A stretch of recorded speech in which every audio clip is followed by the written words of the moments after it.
I've said it before, and I'll say it again. The Congressional Black Caucus is not worth the time it takes to even mention their names. In the past, when it has been time for them to step up to the plate and to support their own members, they have been woefully silent. When it came time to support black members running for Senate, and I'm talking specifically about Donna Edwards, instead of them stepping up and supporting her, they turned around and supported her white opponent. So what the hell good is the Congressional Black Caucus? Well, here's another example which is even more grievous as far as I'm concerned. House of Representative member Conyers, who actually formed the Congressional Black Caucus, is basically under attack for various allegations, including harassment and in the sexual nature, and also harassment, verbal harassment. And we have not heard a single word of support from the Congressional Black Caucus as a group, or even the individual members. And in my mind, you know, that is a sin that they cannot be forgiven for. I'm going to play this particular segment from the Roland Martin News One Now clip regarding what's going on with Conyers. Now, I understand why he stepped down, but when all of the information comes out, I honestly believe that he's going to be exonerated in all of this. But you have to judge for yourself as far as where you stand based on the information that's out there right now. But I will tell you this, he's got a damn good attorney on this one, and just based on the attorney's statements, I think he's going to be exonerated. But here we go. He is the longest-serving lawmaker in Congress, Michigan Congressman John Conyers. Of course, yesterday announced he is stepping aside as the ranking member of the House Judiciary Committee, which he has, of course, run for years, while the Ethics Committee continues its investigation into allegations of sexual harassment. In a statement, Conyers wrote, "I deny these allegations, many of which were raised by documents reportedly paid for by a partisan alt-right blogger. I very much look forward to vindicating myself and my family before the House Committee on Ethics." Now, Conyers was referring to this man, Mike Cernovich, a Trump supporter who provided the documents to BuzzFeed News that broke the story last week. They reported that Conyers settled a wrongful dismissal complaint in 2015 with a former employee who alleged she was fired for refusing his sexual advances. Now, this guy is the same guy who put up that phony bullshit information about a child trafficking ring being run out of a pizza place, and some crazy fucking supporter went in there, quote unquote, to rescue the children, fired a shot inside of the premises of the place, and after the full investigation was done, it was found that this guy made the whole damn thing up. So now he's come up with, quote unquote, some documentation that has been highly redacted and doesn't even have any type of notarization. So we don't know even if this document is correct or not. But I digress. Let me let this whole story play out.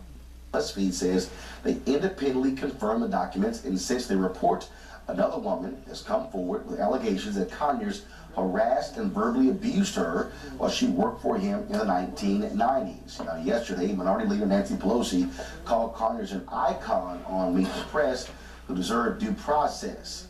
But after his announcement, she issued this statement: "Zero tolerance means consequences. I have asked for an ethics investigation, and as that investigation continues, Congressman Conyers has agreed to step aside as ranking member. Any credible accusation must be reviewed by the Ethics Committee expeditiously. No matter how great an individual legacy, it is not a license for harassment." And again, I talked about that comment that she made on Meet the Press. Here is her yesterday with Chuck Todd. We are strengthened by due process. Just because someone is accused, and was it one accusation? Is it two? I think there has to be. John Conyers is an icon in our country. He's done a great deal to protect women, Violence Against Women Act, which the right wing is now quoting me as praising him for his work on that, and he did great work on that. But the fact is, as John reviews his case, which he knows, which I don't, I believe he will I believe that he will, excuse me, may I finish my sentence? Sure. That he will do the right thing. And is the right thing what? I'm sorry? He will do the right thing in terms of what he knows about his situation, that he's entitled to due process, but women are entitled to due process as well. But he took advantage of a situation where he had the rules of Congress, and I know you guys want to change these rules, but he got to hide his settlement. He got to, his accusers had to go through all sorts of craziness. So why is he entitled to new due process in this case? No, we are talking about what we have heard. I've asked the Ethics Committee to review that. Yeah. He has said he'd be open. It will cooperate. Do you believe the accusers? Review. Excuse me? Do you believe John Conyers is accused? I don't know who they are. Do you? They have not really come forward.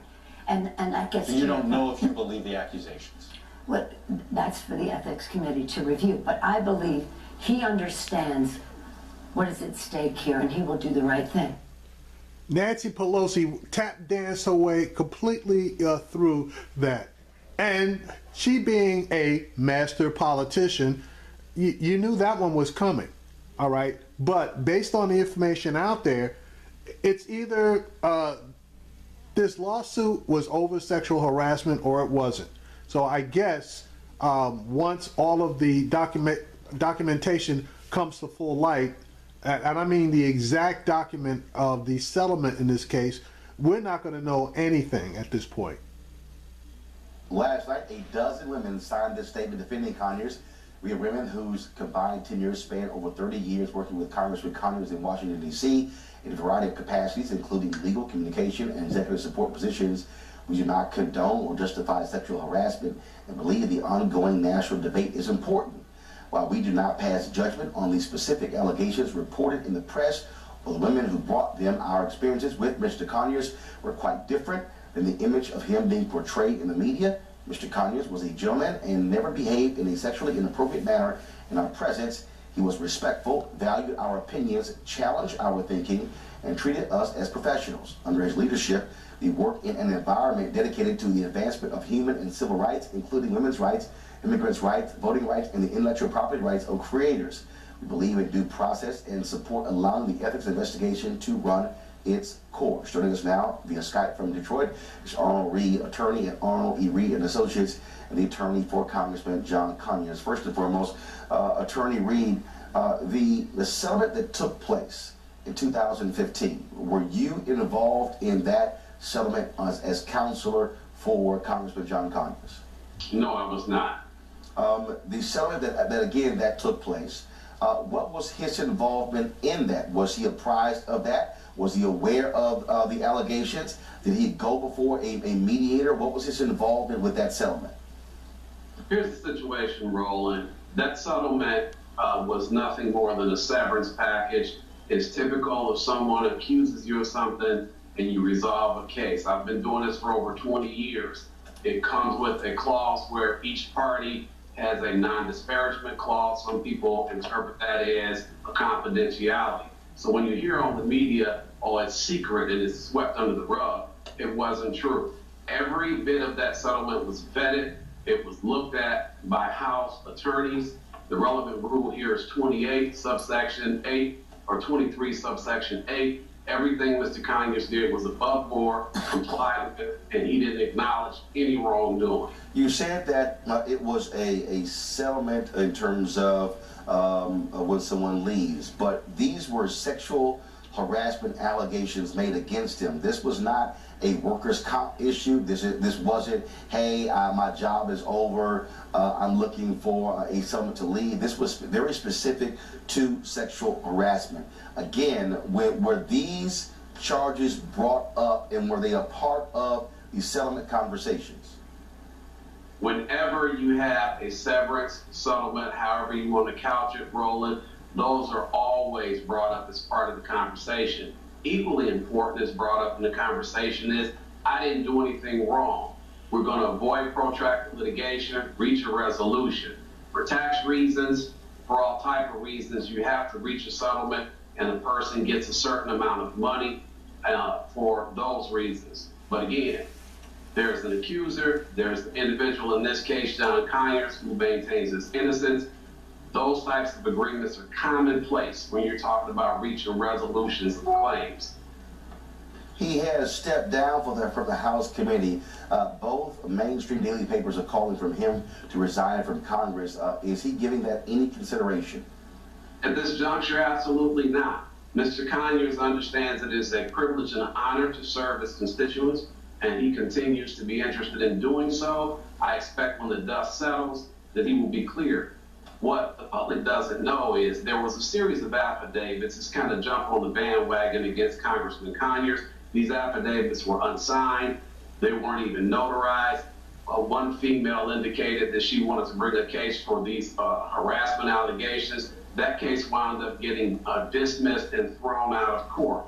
There are several witnesses that I've talked to that have been in that office for more than 15, 20 years and have never seen anything like that. In fact, Roland, Ms. Sloan, who was on national TV a day before Thanksgiving, indicating that Mr. Conyers showed up in his underwear 2 months ago or less. She was in Mr. Conyers' office laughing and joking with staff. She's the most powerful, or was the most powerful woman in Washington when you talk about ethics. Her claim is nobody would listen to her. When she said that she brought it to a couple people over 10 years ago, Roland Martin, that's fundamentally incongruous with anything that resembles the truth, not even as much as a single microflective truth. You said affidavits were not signed. Yet, according to BuzzFeed, 4 former staffers signed affidavits, 3 of which were notarized, saying that Conyers, the top Democrat on the committee, reportedly engaged in unwanted sexual behavior. So what affidavits are you talking about?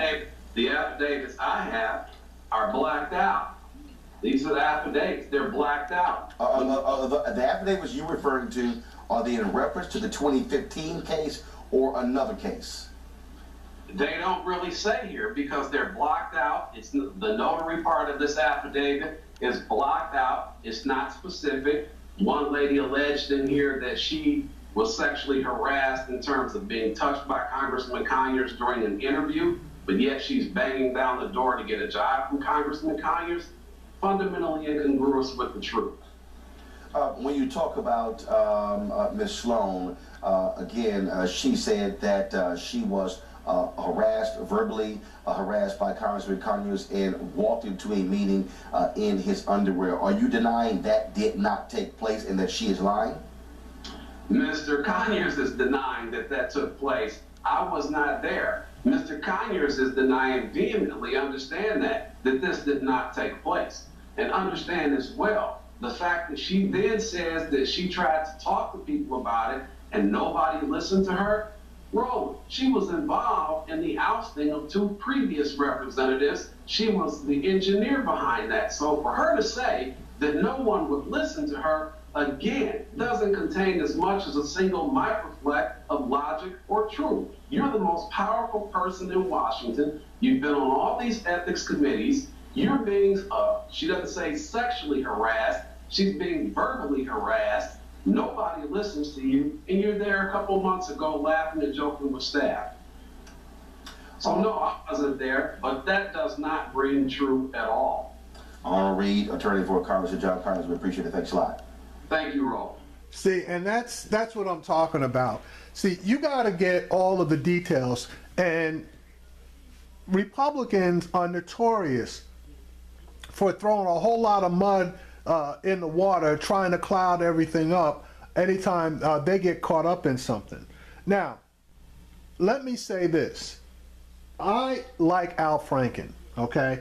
And what he did as far as trying to tongue that woman, straight out was not right, okay? And then that picture he took, I'm going to be honest with you. When I saw that picture, I thought back to when, I was a younger man and would I have done something like that? And the answer is, as far as it being a joke, absolutely, okay?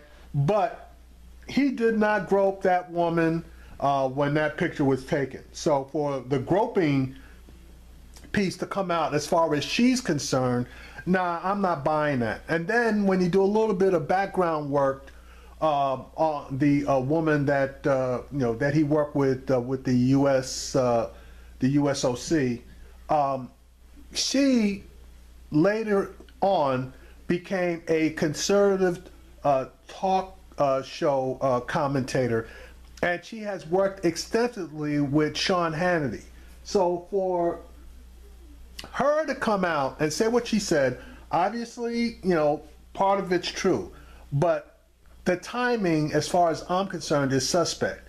And then those other two women who came out and said that Franken groped him, I'm not buying that in the least. Specifically with the woman whose picture has been put up there smiling with Franken, where her husband was the one who took the photograph. What woman, okay, if they had gotten groped by somebody and their husband is right there, what woman would not have said something to her husband, and what husband of any worth would not have confronted Franken right then and there on the spot? So I'm not buying any of that. But back to my original premise. Where the fuck is the Congressional Black Caucus in their support of John Conyers? Okay? Where are they? Crickets. The GOP, those guys, when they support somebody, okay, they come out full bore, okay? They come out full bore. But when it comes time for the Democrats to support their guys in their time of trouble, you hear a whole bunch of crickets. And again, in particular, again, I will say, where the hell is the Congressional Black Caucus? Where is their support for one of the founders of their organization? This man has done yeoman service for the country and for black people within the country, yet in his time of need, he's looking around and there's very few allies that are stepping to his defense. The funny thing about it is Joe Scarborough on Morning Joe, a white man, has stepped up in defense of John Conyers. Strange bedfellows, folks. I should have just included this piece before I made my commentary about the Congressional Black Caucus, but Lauren Victoria Burke is going to make all the points necessary. Here you go. Foremost, Lauren, it's interesting here, Congressional Black Caucus, so very muted in terms of... muted? How about Joe Scarborough said more than the Black Caucus? This morning, Joe Scarborough stood up for John Conyers more than the Black Caucus. The Black Caucus didn't even bother in their statement before this happened, before he stepped down, to talk about any due process, to talk about waiting for the facts to come in, to talk about hearing John Conyers' side of it. And if you can't stand up for somebody who hired Rosa Parks and fought for apartheid and fought for reparations and fought for health care, who are you going to stand up for? There are 6 black members of Congress, including John Conyers, on House Judiciary.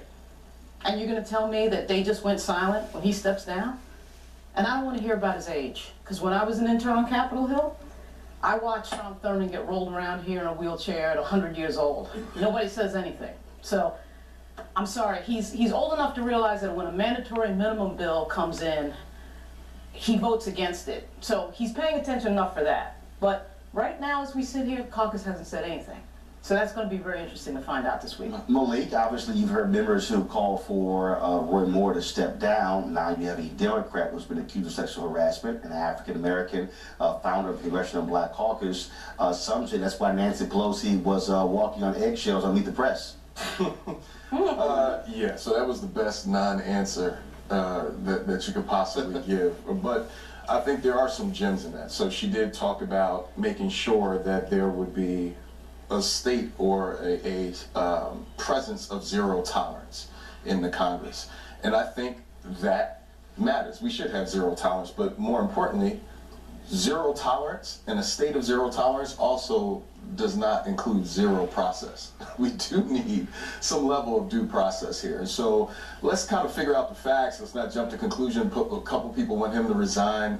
Let's get everything out first. Right. But you hear zero tolerance, you talk about school to prison pipeline. This is guilty until proven innocent. This situation. But Eugene, what we have here is when other allegations are made, folks have said, oh, other members should resign if they're Republican, you're a Democrat. You know, what we're seeing here is why people hate Congress, why people hate D.C. It's a lack of moral aptitude, it's a lack of the moral high ground. You know, in regards to due process, it looked like he had due process. Like the when did he have due process? It looks like, well, when the settlement. That wasn't due process. Well, my understanding of it is that they went through the process, and the agreement was that they came down to a settlement. That's not an admission of guilt. That is not both sides telling your story, Eugene. I'm not saying it's admission of guilt. I'm not saying it's admission of guilt. But what I am saying is that there's a settlement there. Okay, so what? Well, first of all, hold tight 1 second. I do have to go to a break. All right, so like I said, Congressional Black Caucus ain't shit. Now, I'm going to see if I can locate that Joe Scarborough segment as far as his defense is concerned. Hang on 1 sec. Okay, I found the clip with Joe Scarborough basically giving John Conyers his due. And a lot of what he said, most of what he said is right, because the man is 93 years old. So it probably is time for him to, you know, to take a rest. But again, Joe Scarborough basically spoke glowingly of John Conyers and his history and what he has done for this country. Here's his defense, or here's his statement about John Conyers. I think it's really important that the words due process have come up in this conversation. Not that it's possible in every situation, but in this situation, every situation that we have covered over the past 2 months is different, except for maybe 1 or 2. They all have different dynamics to them. They all have different levels of nasty to them or bad to them. And they all need to be treated differently. And I think this one breaks my heart. It really does. How shocking. The word due process actually enraged some people yesterday. Thank you. Listen, I think there's something else bigger here, and I've even heard conservatives say this about John Conyers. First of all, I don't understand this slush fund that they have in Congress. I never knew about it. I'm sure you didn't know about it either. It's outrageous, and we need to get that open. We need to know what that's about and need to know all the accusers. Also, I'm sure, you know, let's just presume that the accuser was treated badly and get that to the side. But let's talk about John Conyers. I think Nancy Pelosi got in trouble for calling him iconic. Is that right? An icon. An icon. So I understand that in these days, in this environment, you're supposed to wipe everything out that anybody's ever done based on some charges that are put forward. I understand that. That's the climate we're in right now. I understand that. I will say this, though. There's something bigger here with John Conyers. John Conyers 3 years ago had articles written about him from people who adored him, saying he should step aside because in 2014, I think it was, he went to the opening of an Arab American museum, and when he got up to talk, he was talking about Miles Davis and John Coltrane, rambling around. He's showing up in pajamas at meetings. How old is he?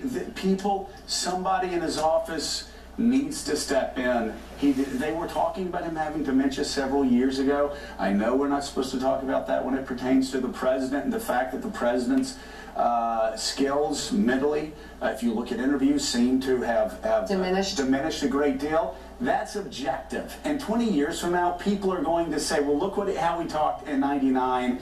Look how he's talking now. So please, save your shock for somebody else. I really don't give a damn what you think about what I said, because it's going to be said 10 years from now. So stop acting shocked. When it comes to John Conyers, the guy's showing up in pajamas, okay?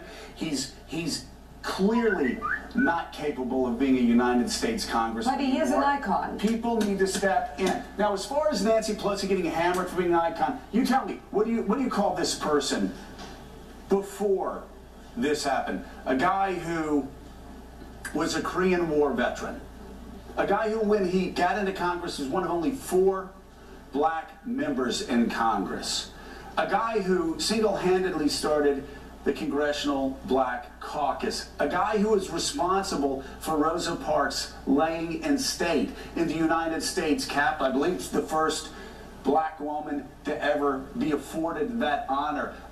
He was in Selma on that bloody, bloody day so many years ago. I would call that an icon.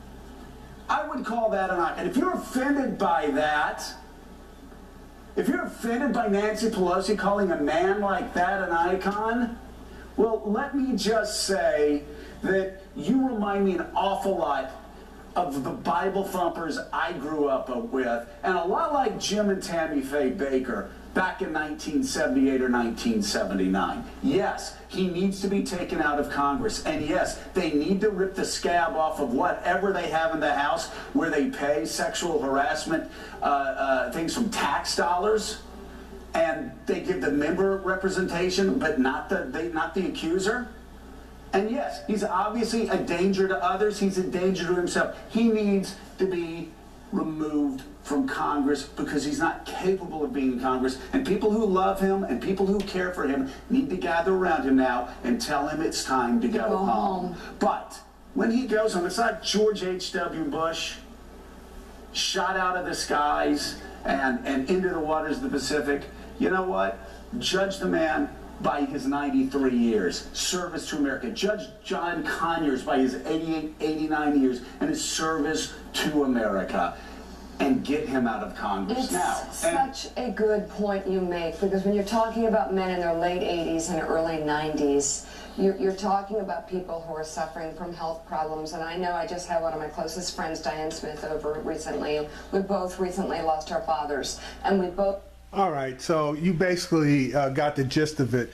Joe Scarborough has said more in support of John Conyers being an icon and his current position than the Congressional Black Caucus has. So I just thought I'd throw that in there just so that you could see it's not just some of us black people who are supporting John Conyers, but you have some white people who obviously show more respect for John Conyers than the Congressional Black Caucus. And let me cut this off right here.